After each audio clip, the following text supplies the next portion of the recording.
Uh-oh, it looks like we piqued your interest in the Hideout. First of all, let me tell you what the Hideout is not. The Hideout is not for hustlers, for grinders, or for people who are looking for a shortcut to what the world calls success. The Hideout is about growing as men, creating lifelong friendships, and having the time of our lives. Are you ready to tap in to the endless source that will take you from success to significance? The Hideout is 2.5 days of hiking, biking, and doing the little things that it takes to create lifelong friendships. I find that joy is nothing more than falling in love with your current circumstances and allowing magic to happen. And that's when we see growth in every area of your life. Have you accomplished your goals professionally and financially, and you still thirst for something more? Has success in these areas come at the expense of far more valuable things, like your family, your children, and your relationships? Alignment in business, strategic partnerships, and joint ventures all come from true relationships. The Hideout is designed to get to know people before you'll ever meet them. This is not your typical mastermind. The Hideout is focused on the one thing that will fuel everything: joy. And when joy is overflowing in your life, you'll find growth in your marriage, your relationships, and oh yeah, your business.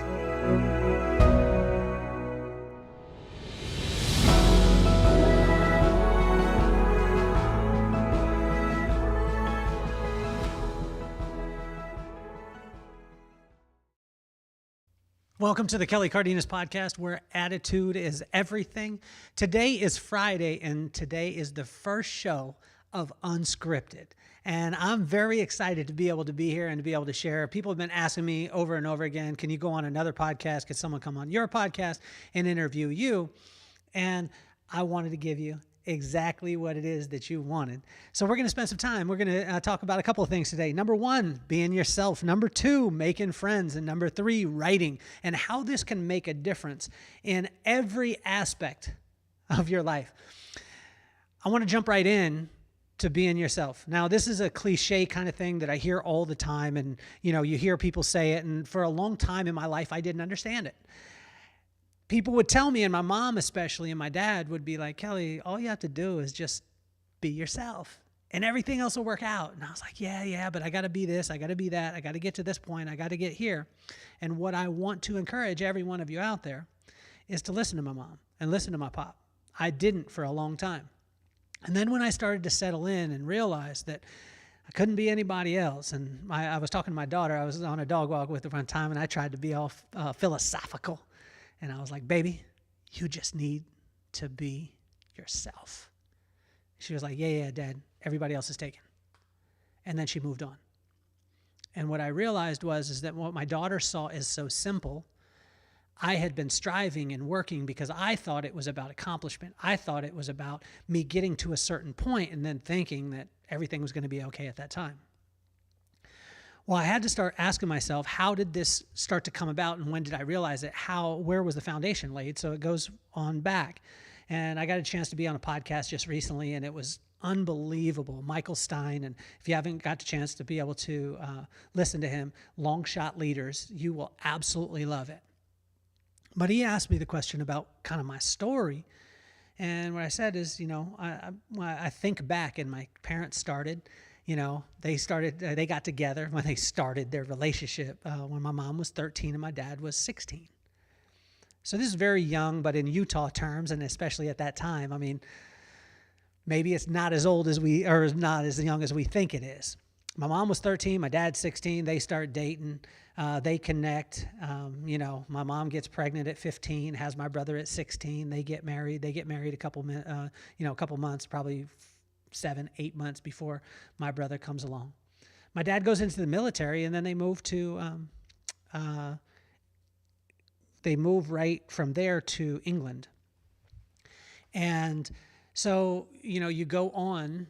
My brother's born in Utah at Hill Air Force Base, and then my dad gets stationed in England.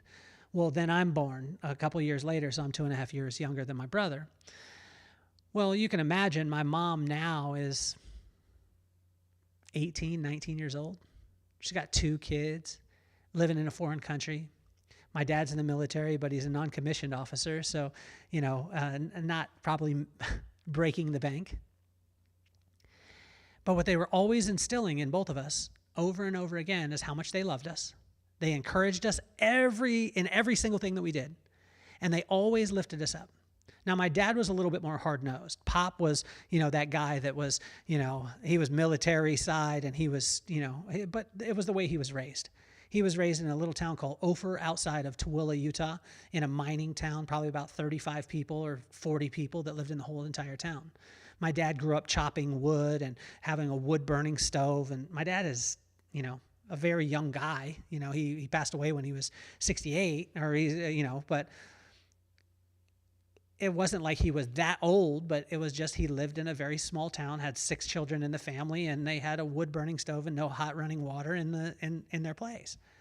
And so from where he came from, the way in which he dealt with us, which was hard-nosed, disciplined, going after it, making no excuses. The reason why, because he didn't have any excuses himself. But they always encouraged me. It was amazing because the two of them together, you got my mom, who's 19 years old. She's just a little girl. She only lived in Tooele, Utah, and then she moves all the way to England. And, she's with my pop, and, they've been together 2-3 years, but they're very young. Now they have 2 children, and she's got this loving side that's just saying, she's just encouraging us, telling us that we're awesome all the time, telling us that we're beautiful, telling us that we could do anything. And then there's my dad is like, you need to put in the work. And it was amazing to be able to see the connection point between the two, but they always encouraged us that we never had to be the best at anything, just the best at what we could do. But I took it a little bit different as a kid. I took it as, I need to go out and accomplish these things. Like my mom would always say to me, you could do anything that you put your mind to. But I didn't realize what she was saying until later, and what she meant is that I could do anything that I put my mind to, but just because I could do it didn't make it my purpose. And she said, your purpose, son, is just to be Kelly. And so I want to encourage every one of you that is listening, that is watching. First, I want to encourage you on this. Subscribe to the YouTube channel. Do it. It'll help me with my son, because my son Maddox thinks I'm cool if I have more subs. Just mash the button. You're watching it anyway. So with my mom telling me that I could do anything, but just because I could do it it didn't make it my purpose, I started to think about that a little bit. I started to set back a little bit and started to say, man, yeah, could I go out and do X? Yes, I could accomplish it, but is it what I need to be doing? And I kept thinking and attaching accomplishment to every single thing that I did. So I wanted to do this thing, accomplish it, do this thing, accomplish it. And then I remember calling my dad. And I was struggling because my daughter was having a tough time in school. It was right after the pandemic, and a lot of kids had this happen. And I said, Pop, she's struggling with her grades. And my pop said, she is not her grades. And I was like, wait a second. Here it comes from this hard-nosed guy that was strong on us with hard work, and he had to do all these things. And here you're saying that she's not your grades, or she's not her grades. I said, well, what do you mean, Pop? He said, well, son, she's not her grades, and if you only congratulate her when she accomplishes something, then she's going to get in that accomplishment mode and think that she has to accomplish something for you to be proud of her. So just encourage her, son. And it clicked. And it helped me to realize that me encouraging her to be herself. Now, she was making some boneheaded decisions and not doing the homework. And I'm not saying don't do your homework, but I am saying that as a parent, I needed to just congratulate her. I needed to encourage her. And because the seeds are already planted, right? Those seeds are already planted. And when I started to encourage, what started to happen is she started to take it on herself. And she started to see that she had value. And when she had value, then she wanted to continue to increase and get better. Originally, as a parent, I thought that I needed to show her the way and encourage her in that, you need to do this and do that, and you need to listen to me. And it's like, nah, you don't. Why not just be encouraged to be yourself? And being yourself is probably one of the simplest things, but it's probably one of the hardest things. And the reason why I got the stuff behind me, every part of it tells a story. The little jump man on this side, that little Jumpman there changed my life because I saw that logo and I said, I want to create a logo that's iconic. Now, is my logo as iconic as that one back there? That's a Jumpman from Jordan? No, not yet. But it gives me something to have some fun with, and I don't have to do my business or my life or my relationships or the way that I raise my kids exactly the way that everyone else does. I could do it signature to who I am. And when I'm doing that, then I don't have to prove anything and I don't have to do anything. Those shoes that are up on top of it is a Jordan 4, and those Jordan 4s came out in 1989. My parents, we were living in a double-wide mobile home in Vista Del Mar outside of Lompoc, California. That's actually in Gaviota. We used to drive about 40 miles each way to high school. My dad made $1,100 before taxes. And me and my brother went to our parents and said, and he was the only one working. My dad's the only one working. So $1,100 a month. He gets paid one time a month, and the $1,100 was before taxes. And my brother and I went to him and said, him and my mom, and we said, we want Jordans. He said, why do you need Jordans, boy? He always called me a boy. I said, boy, why do you need Jordans? I said, well, I want to play basketball, and these are the best shoes out there, so I want to. And he said, boy, you need to go out and get good at basketball before I buy you them shoes. And I thought he was going to stick to his guns and, all this stuff. And then they went and bought not only one pair, but two pair. One pair for me and one pair for my brother, $125 a piece. So $250 worth of shoes on $1,100 income in a month. At the time, I didn't understand it. Everyone thought that I was cool because I had the shoes. I wore the little tag on them. If you know, like sneakerhead kind of like, that's some OG stuff. And you had a little tag and kids were jumping up and down on them and stuff like that. But I didn't realize how important it was till later. And so when we started our company, we were in the professional beauty industry. We had salons for years until we sold them a couple years ago. And I would only allow not regular shoes, but like dress shoes. Didn't allow tennies in the place as, part of our culture. And then we got to a point and I said, you know what? I want to have people wear Jordan 3s and Jordan 4s as a thank you to my parents. So it became a part of our culture, right? It wasn't like the thing to do. It wasn't the thing that I recommend you doing. But if you've got a business out there, if you're an entrepreneur, make sure that you're just yourself and you make your business based around yourself. You make your systems based around what your systems are. Guy asked me earlier, he said, well, how do you do your process and procedure? How do you mark it down? Do you do it in Word? Do you do it on video? Do you do it whatever? And I said, well, I'd have to talk with your company. Because if you have a company of 19-year-olds and you're doing a Word doc, they're not going to read it. If you have a bunch of 45-year-olds and you keep doing dancing TikTok videos to show your procedures, they're probably not going to get it. Actually, they might, because TikTok now has infiltrated people that shouldn't be on TikTok. But it was communicating in the way of just being yourself. And so not only being yourself can be great in like style and, you as a person, but also think about just being yourself in business. Think about being yourself in a relationship. Think about being yourself in a friendship. And when you do that, you become signature. You become so much more valuable. There's a couple of things, and I'm going to show you. I've actually got one that's on this side. I'm backwards there. So that one is a statue of Red Man. I'm a big fan of Red Man. And these are from Concrete Jungle. I'm going to show you another one. This one's a statue of Biggie.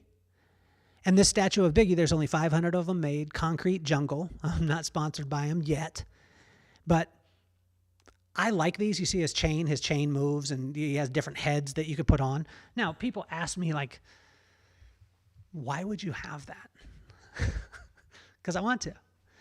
Because I love hip-hop. I love little statues. I think they're kind of cool. They have interchangeable arms. Does that mean anything? No. To you, it means something to me. But when I give myself the freedom to just be who I am, then people catch on. Or sometimes they don't, and that's okay. But I find that the most successful brands, the most successful companies, the most successful organizations, relationships, friendships are all because the people are truly just being themselves. And that's what I want to invite every one of you to do. The second part of this that I told you that I wanted to cover, and this is, again, just kind of unscripted. Like, I just want to come on. I want to talk with you guys and, chop it up. I want you to know that Jordan 4s, I think, are the best sneakerhead shoes of all time. And the Breads, those are the ones. And then these shoes behind me on this side is the Air Force Ones. So these Air Force Ones were made by our crew. Before we sold the company, the whole crew made me these shoes. They have lemons on them right back over there. So the lemons are because you make lemonade, whatever circumstances you have. You add a little sugar, you add a little bit of water, and the nastiness of life becomes very sweet, and it becomes one of the greatest drinks of all time. So they made me these shoes, and it was great. I never wore Air Force Ones before, but I just think they're really, really cool, and they're, again, signature to who I am. And this goes right into the second part that I want to cover today, or I want to talk about with you about, is just honestly make friends. Like, make friends, because when you make friends, you don't have to be that good at anything. And I've lived a life of not having to be that good at any particular thing, but just trying it out. Like today, this is our first unscripted show. And I'm probably going to talk about some stuff that maybe you like, maybe you don't. Some people will watch, some people won't. That'll be okay. Some people will listen, some people will share. That's okay. But we want to try it. And I want to give you permission. When you're simply just yourself, you could try things, and if they don't work, okay, try something else. If they do work, okay, well, don't get ego about it, because if you bring ego into it the next time, then it ain't gonna work anyway. But this part about making friends, guys, I'll tell you, they say 7 or 6 degrees of separation away from Kevin Bacon. But I want to run you a story like that. So I got let's go, Gene, Robert, Gary, Lori, Sylvia, Paula. Okay, so we got 6 people that I said. Let's start off with Gene. There's a lady named Jean. Jean Bra is the stage partner for Paul Mitchell. Paul Mitchell is the guy who makes the shampoo. He was the actual hairdresser. He died in 1989. The guy with the beard and the ponytail, that's John Paul DeJoria. It's a friend of mine too, but Paul is the guy that most people don't know, or you wouldn't know him by sight. But Paul Mitchell, who was the artistic director for Vidal Sassoon, started his company, and he had a stage partner named Jean. Well, when I was in hair school, there was a woman that pulled me in her office, and she showed me a picture of a blonde-headed woman, said, if you follow anyone, then follow this woman. I said, cool, I'll do what you tell me to do, because my dad was in the military. I told you that before. So when I follow this woman, right, I go to a show, a hair show I get a chance to be able to go to. I go and I look for the woman, I find her, and she happens to be working with a stage partner, and he's really charismatic, and his name is Robert. Well, I see Robert, I connect with Robert, and I'm like, wow, I want to force you to be my friend for the rest of your life. So I just stayed in his face. I kept giving him my card, and I just went around to every time I could, and guess what? He told me at one point he was either going to hire me or kill me. So I stick with Robert. I make him my friend. Well, Robert has a friend named Gary. Well, Gary becomes my friend. We talk throughout time, and he keeps inviting me to this birthday party, and I never go for 7 years. And then he's like, will you come? And I said, yeah, I guess so. And the reason why I didn't go is because I had to ride motorcycles, and I didn't have a license. So my wife got me a motorcycle license and said, hey, you can go with Gary. I said, okay. So I go, and I didn't realize it, but it was John Paul's birthday. John Paul, the guy with the ponytail, that was the co-founder of Paul Mitchell and actually owned Patron and sold it for $5.4 billion. But I end up at his birthday party with about 50 people, and we ride motorcycles. But this is the first time I've ever rode a motorcycle, so I didn't tell anyone, because motorcycle riders don't want to be around a guy who's never rode a motorcycle before. But while I'm at this birthday party, and then I start going every year, in about 3 or 4 years, me and my dad go a couple of times, and me and my wife go. And one of the times I'm sitting at a table at a restaurant called Pootie's. Pootie's is Willie Nelson's favorite bar out in Austin. And so I'm sitting having a burger after a motorcycle ride, and there's a lady named Lori, and she says, hello, my name is Lori. I say, my name is Kelly. We start talking. She starts talking about a couple of things. I look at her and I tell her the same thing I'm going to tell every one of you. I'm going to force you to be my friend for the rest of your life. Well, I didn't know what Lori had done at the time or who she was, but I just thought, my dad told me you never know where someone's from, you never know where they're going, and you never know where you're going to meet up with them again, so make a friend out of everyone. So I make a friend out of Lori, and so Lori ends up she was one of the top executives for Forbes magazine. I didn't know this at the time, but we got connected. We were sitting one time, and she's like, I got a friend that I'm working with now in this foundation, and he happens to be a drummer, and he's gone through some PTSD stuff. He works, he's with a band, and I don't know if you've ever heard of it. It's called Def Leppard. Well, of course I've heard of it. So she says, we're doing a drum circle. I'd love for you to come up.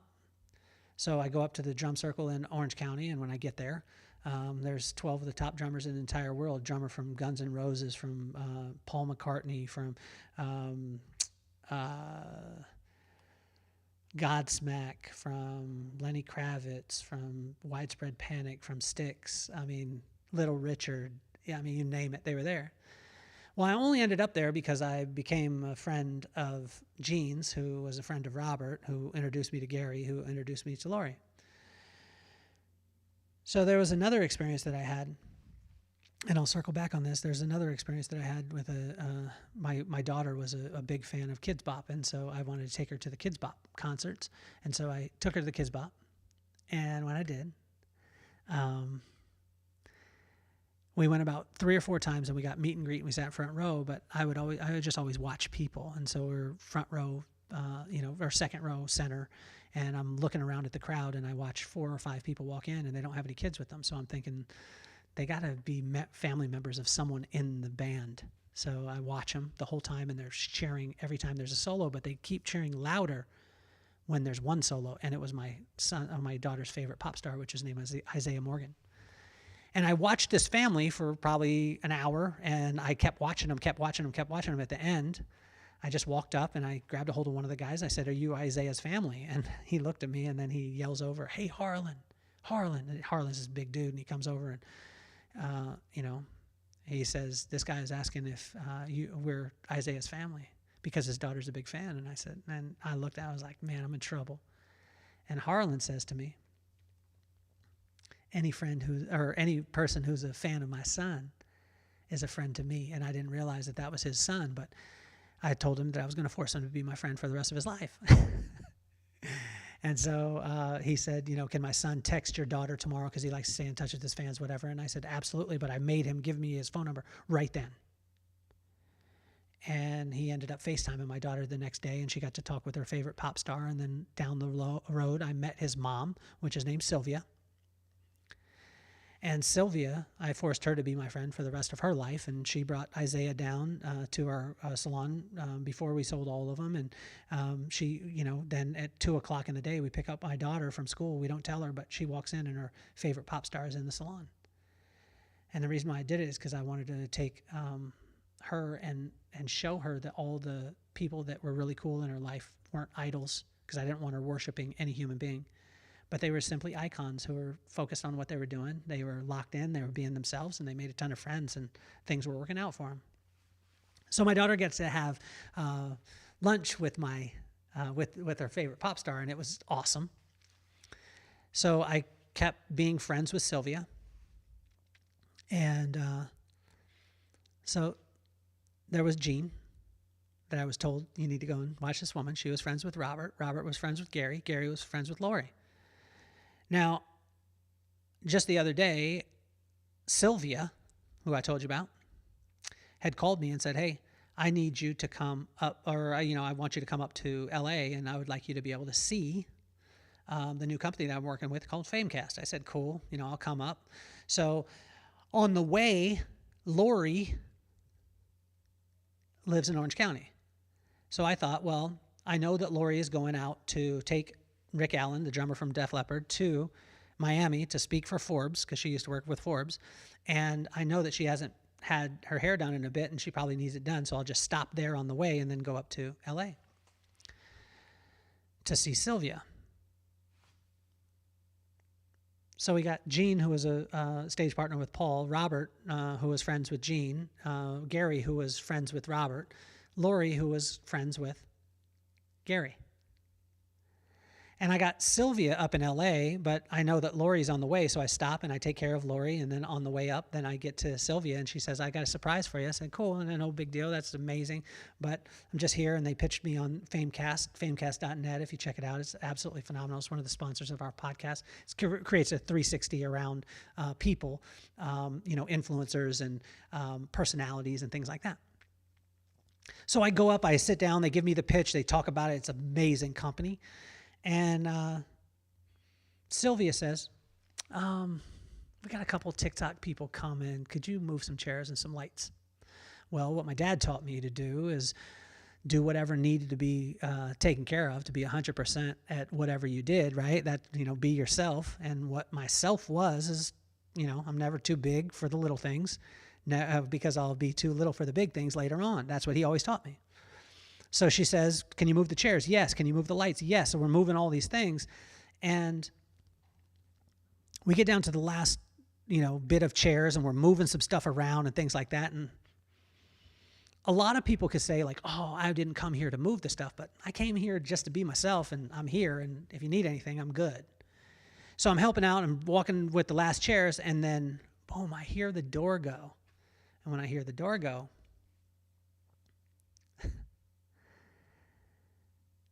I hear some rustling a little bit, and I hear some footsteps, and then I look up, and there's Paula Abdul. And Paula Abdul is walking in with her friend Fustine, and she's walking in with a choreographer named Phil. And I can't believe it, because this is one of the biggest pop stars in my life, like especially when I was in high school, when I was wearing those shoes up there. Paula Abdul was like the biggest thing in the world. And here she comes, and it's just her and myself and Phil and Rex and Sylvia, and that's it. And she's like, hello, my name is Paula. And I'm thinking, I know who you are. I'm like, my name is Kelly Cardenas, because I'm going to force you to be my friend for the rest of your life. And so they go in, they're the choreographer, they start talking, and they're going to film some TikToks. So they said, hey, is there a stand for the phone, to hold the phone? I was like, stand. So I was, I turned into production assistant. I don't care what I need to do. And I set it up, and they were like, can you push record? I was like, yes, for Paula Abdul, whatever, I'm here. And then she started doing the thing, and I looked at it, and I was like, Paula, it would be funnier if you did this. And she did it, and then everybody laughed, and she was like, wow, thank you so much. So we go to the next scene, and we're kind of setting them up or whatever it is, and they were like, can you just hold the camera? Can you film? I said, absolutely. So I find myself filming and directing Paula Abdul for 4 hours on her TikTok videos, and working with Phil Wright, one of the top choreographers in the world. Not because I'm good, not because of anything, but just because I make friends. And so I want to invite you. You're going to find yourself in some of the craziest places in the entire world. And I sat with Paula Abdul. I mean, it was just us. But you see, it took Gene to be friends with Robert, to be friends with Gary, to be friends with Lori. And Lori was on the way to Sylvia. And while I'm sitting down with Rex, who is the owner of Famecast, then he mentions a guy named Greg who has a son named Colt. And I say, are you talking about Greg Reed, who's one of my buddies who lives right down the street? And now Rex completely opens up, because I'm friends with friends who he's friends with.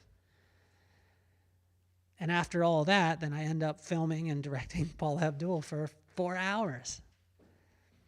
These kind of things can happen when you're just yourself, you make friends, and you're just available.